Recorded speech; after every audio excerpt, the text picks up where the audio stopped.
Kodiak FM. Voici le Doc Mayou. Bon début de semaine, Pierre Mayou. Monsieur, bon matin, Garé. Bonjour, docteur.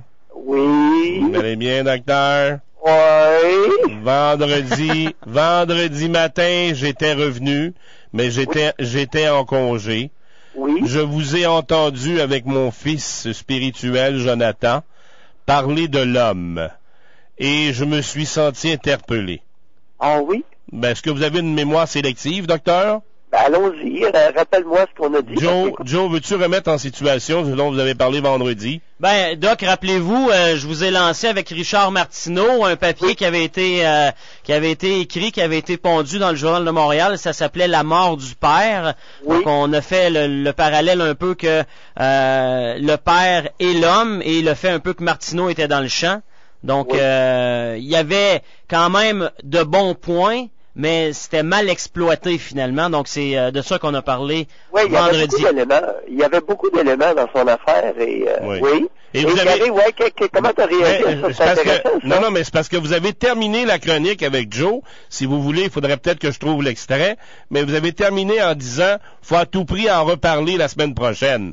Parce que vous étiez resté un peu sur votre appétit. Je sais pas si Joe s'en rappelle, mais ça s'est pas terminé. La discussion entre vous deux, là, elle s'est pas terminée là. Autrement dit, je sentais que vous vouliez poursuivre ce matin la discussion, et Joe a ajouté, ben, vendredi, le threesome va être là. C'est ça, Joe? Ouais, lundi en début de semaine, le threesome sera de retour avec Gary. Mais en fait, c'est à cause qu'à un certain moment donné, le doc m'a demandé ce que moi j'en pensais, donc on a ramené ça sur moi. Oui. Et moi, je m'étais comparé en tant que père, en tant qu'homme, à ce que Martineau disait dans sa chronique, où il disait que les hommes étaient mous. Il y en a que c'était... qu'est-ce qu'il disait donc? Il disait c'est des femmes poilues finalement. C'est ce qu'il disait. Et moi, j'avais posé la question au doc, et c'est là que ça a peut-être ouvert sur un autre champ. Je me demandais, je m'interrogeais, ça remontait à quand exactement que le matriarcat était davantage présent. Moi, j'avais dans la tête que ça faisait peut-être, exemple, une vingtaine d'années. Ça, l'égalité, c'est pas Sophie Thibault, la lectrice par excellence de nouvelles. Voyons. Puis en voulez-vous une autre, docteur? Marie-Claude Savard, esti. Il y a des hommes qui sont bandés sur elle parce qu'elle a des gros tétons, puis qu'elle a des grosses lèvres charnues. Je m'en crise de ça. Mais elle a un gros nez, pis les yeux croches. Mais moi, je peux vous dire, docteur, qu'elle est pas belle pis qu'elle est pas bonne, esti. Les sports qu'elle fait, c'est de la marde, esti. Oui, c'est Gary. Marie-Claude Savard, d'ailleurs, je vous en ai parlé. Marie-Claude Savard, puis l'autre à Radio-Canada, là, comment elle s'appelle, là? Pas Turcotte? Ben ouais, Marie-Josée Turcotte. Ben, écoute, c'est nul à hurler.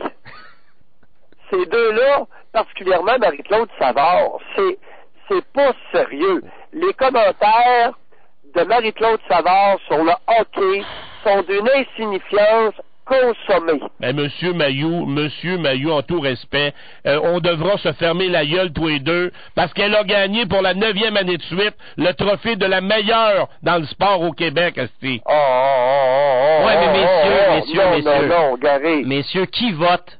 C'est ça qu'il faut se poser comme question. Des femmes. Ben oui, c'est les bonnes femmes. C'est rien d'autre. Oui, c'est une affaire de femmes. Ben oui. En cette histoire de vote-là, ce sont des femmes qui votent, parce qu'elles doivent prendre, n'est-il pas exact de croire qu'elles doivent prendre le bulletin de vote dans le Gugus? C'est pas dans un magasin où il n'y a pas des billets de vote qui sont... Ben, quand c'était les MetroStars, Doc, c'était dans les métros. Oui, bon. Mais là, je sais pas c'est où, là. C'est sûr qu'il y a la dimension Internet qui est arrivée, mais c'est la même chose. C'est les madames qui sont à la maison et qui ont le temps, qui vont remplir ça. Je pense que c'est Tim Horton cette année. Bon, mais so what? Moi, le docteur, là-dessus, on commencera pas à... moi, c'est le principe. C'est à la base que je retourne. Je commencerai pas à analyser les votes et tout ça. Je sais très bien que c'est madame avec des bigoudis qui ont une ça à faire avec une grosse cigarette dans la gueule qui vote en journée longue. Ça, je le sais, Doc. Mais moi, là, c'est pas ça. Moi, c'est le principe. Puis de voir rien qu'à ce gars-là des Tartisses, encore une fois, ils se sont tassés la queue entre les deux jambes, en commençant par l'animateur François Morancy. Toute la gang. Puis en plus, les seuls moments où il y a eu des mâles qui ont gagné des trophées, docteur, ça a broyé comme des madeleines, hostie. Patrick Huard, le plus gros macho du Québec, il broyait, il s'est essuyé les yeux avec le fond de ses culottes, hostie. Ben voyons. Oh boy. Ah non, le masculin, il y a un problème. Il y a un problème de masculin au Québec, il y a un problème de respect envers le masculin. Oh, ça va pas bien, là. non, il y a... Oh! Et c'est même, comment je te dirais bien ça, donc? Et il y a des problèmes majeurs, drogue, alcool, gambling, suicide, reliés au mépris envers le masculin. Oui, Doc? Oui. OK. On vous a perdu, vous avez une autre ligne, je pense. Oh, écoute, il y a quelqu'un qui appelle, mais ça attendra. Ouais, parfait, j'espère. Ben oui. Non, mais les solutions à ça, Doc, c'est quoi? Non, attends, non, prise de conscience. OK, il n'y en a pas de solution. C'est que Gary dénonce, alors, l'attitude à y avoir, c'est ce que Gary vient de faire, c'est de dénoncer vertement le mépris envers le masculin. Okay. Et l'imposition de la féminitude comme étant le standard à atteindre. Jamais. Là-dessus, Gary a raison. OK. Et tous et chacun des hommes qui nous écoutent ce matin doivent mettre leur culotte, exact? C'est-à-dire, imposer le respect ne veut pas dire mépriser le féminin. Versons pas ce dans quoi on reproche. Oui, on reproche au féminin de s'imposer. Il ne s'agit pas d'imposer le masculin au détriment du féminin. Mais lorsqu'il s'agit d'un chroniqueur de sport masculin, est-ce qu'on pourrait avoir un homme passionné des activités sportives masculines et non pas une gonzesse? Et le bout du bout, Doc, là. Oui. Le bout du bout, c'est qu'il y avait 3 raisins qui étaient finalistes avec Marie-Claude Savard comme commentateur de sport. Ben, ces 3 imbéciles de niaiseux-là se sont présentés, puis ont fait rire d'eux à grandeur du Québec encore une fois cette année. On les voyait à face ils les ont isolés 3 et 3 avec la niaiseuse qui a gagné le trophée. Puis c'est ça qui m'écoeure, docteur. Quand je dis qu'ils ont la queue entre les deux jambes, c'est ça que je veux dire. Qui étaient les raisins? Il y avait Jean Pagé, Doc, Michel Villeneuve. Donc, Jean Pagé, TQS, Michel Villeneuve, Radio-Canada. Radio-Can, oui. Et le troisième, c'était qui? Pierre Roud de RDS. Ben, écoute, comparons Michel Villeneuve à Marie-Claude Savard. On parle pas de la même chose, là.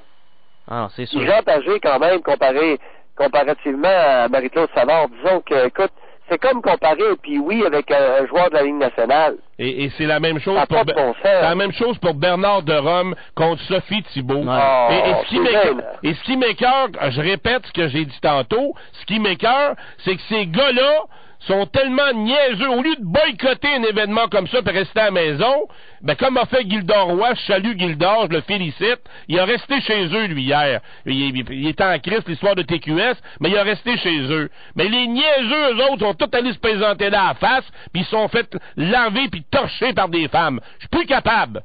Oui. Non, tu fais bien de le dénoncer. Et, Jonathan, pour répondre à ta question, c'est exactement ça.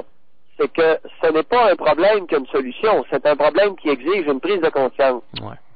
Et la prise de conscience, c'est dans la direction du mépris envers le masculin. Alors, comment se fait-il qu'on méprise tant le masculin au Québec? Quelles sont les conséquences de mépriser le masculin? C'est ça, là. C'est pour ça qu'on en parle, qu'il est important d'en parler et de le dénoncer. Parce que c'est pas que, et ce n'est pas en taisant le phénomène et en développant une haine, un mépris envers le féminin qu'on améliore le sort, jamais de la vie. Ouais. Alors promouvoir ou promoter, comme dit Régis Lévesque, le masculin, ça ne se fait pas au dépens du féminin. C'est qu'on promote les bons côtés du masculin, on exige le respect, on impose le respect du masculin, je suis tout à fait preneur. Alors, docteur, désolé de vous apprendre et d'avoir gâché votre journée, mais la race masculine, il en reste presque plus au Québec. Alors, docteur, rentrons dans les terres, fermons nos gueules, puis arrêtons le combat. C'est un combat perdu à l'avance. Gary, il y a au moins un point que tu n'as pas fait ce matin. c'est de te fermer. Et ça t'honore. Ouais, ben, je t'ai écœuré de gueuler pour rien. Gary, je suis pas sûr. Il y a beaucoup de monde qui a écouté ce matin. Mais pareil. Ben oui, hop là. J'ai 800 000 femmes qui m'écoutent, 42 hommes. Il y a beaucoup de... Oui, mais Gary, t'as oublié une chose. Ouais. C'est qu'il y a des femmes qui t'ont écouté ce matin qui ont des garçons. Et il y a des femmes qui ne sont pas intéressées à fabriquer des femmes poilues. Je peux te dire ça. En tout cas. Ils sont peut-être pas majoritaires, mais si on leur donne une voix, si on les supporte, elles vont peut-être s'avancer davantage à l'avant-scène. Monsieur Gary. Bonne journée, docteur. À la prochaine. Bye. Ciao.